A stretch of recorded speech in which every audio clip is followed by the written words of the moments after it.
Madagascar is a world unto itself. Some call it the 8th continent. It is an island of unique beauty and diversity.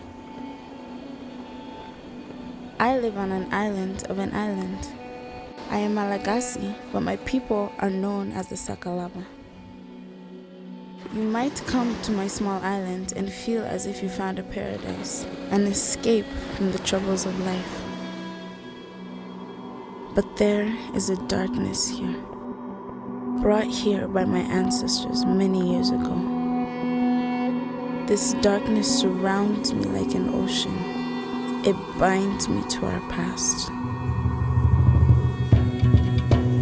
Long ago, my people were one with the Sakalava, but not anymore.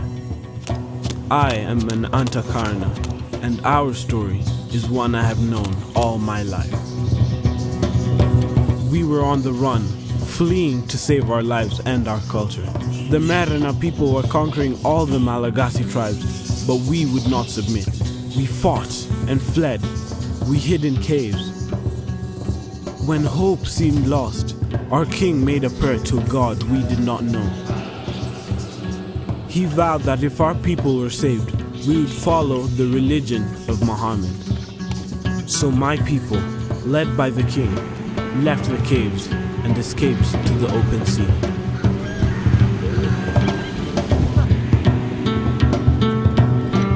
We crossed the waters and arrived on this small island.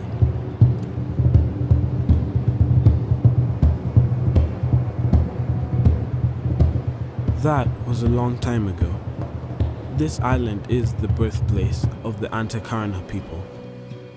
It is my birthplace. Our people kept the king's oath, and we still call ourselves Muslim.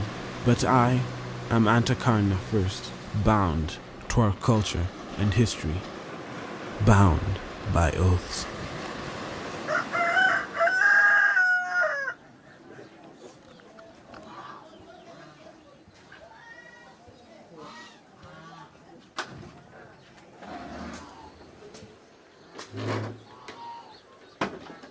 Life in our Sakalava village has many joys.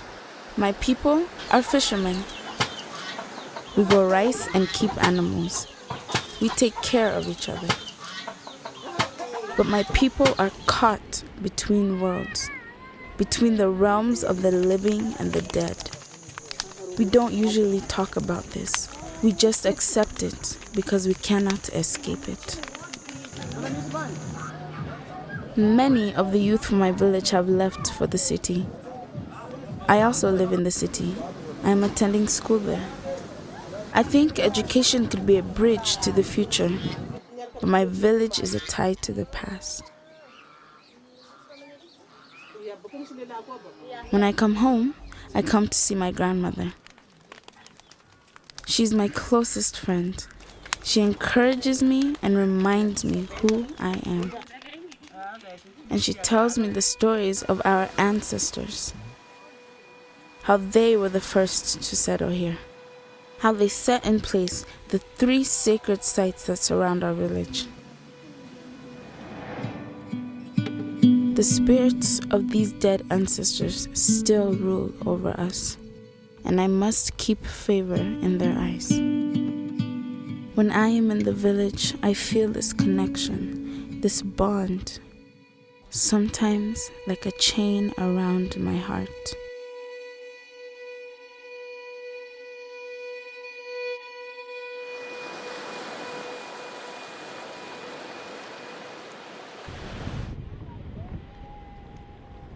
I am a fisherman, like my father. I have many brothers, but I am fortunate to be the one he takes with him on his boat. We fish almost every day. My father is also a diver, the strongest in the whole island. He can dive 100 feet below the water.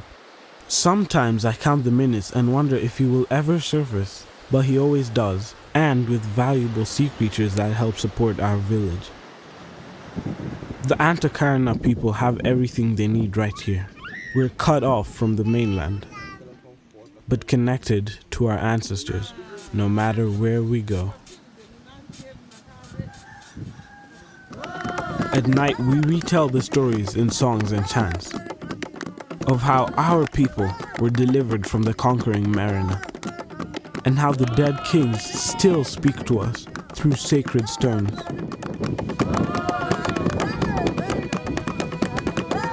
These stories remind me what it means to be Antakarana. They remind me of the vows I am bound to keep. Sometimes I think about the world across the sea, about the oppression my people fled from, and I wonder sometimes why it feels like I'm still running. These dead ancestors are tied to all things. If we have questions or petitions, they are the ones we go to. I go to the stones, take off my sandals and approach, bow down, and maybe leave an offering of food or cloth. Here, my ancestors will hear me. I can bargain with them. At the sacred trees, I ask the spirits for protection and for success in school. I make a vow, something I give in return for these favors. And I must keep my end of this bargain. To neglect this is taboo. Misfortune or sickness will overcome me. Even my whole village could suffer. Our ancestors can also come to us in ceremonies like the Truma. Many people will gather and sing for hours until suddenly the medium is transformed. A spirit will enter her, and the people will wonder just what kind of spirit it is. There are spirits who help us, bringing good advice for a problem or healing for an illness, and there are spirits that bring only trouble. There are frightening things I do not understand. Why the spirits are sometimes demanding and dangerous. Why sometimes my vow is not enough. Maybe there is more I can do. Someday I will take the pilgrimage to the sacred caves. This journey will give me favor in the eyes of our ancestors. I know Sakalava who go to a church. When the spirits are silent, they pray to a statue instead. But I don't know if it makes any difference. It is a Mariner religion, foreign to me. I know Antakarana who are praying to Allah for favor. They are looking for the same thing that I am. Everyone I know is like me. They do what I do. They fear what I fear.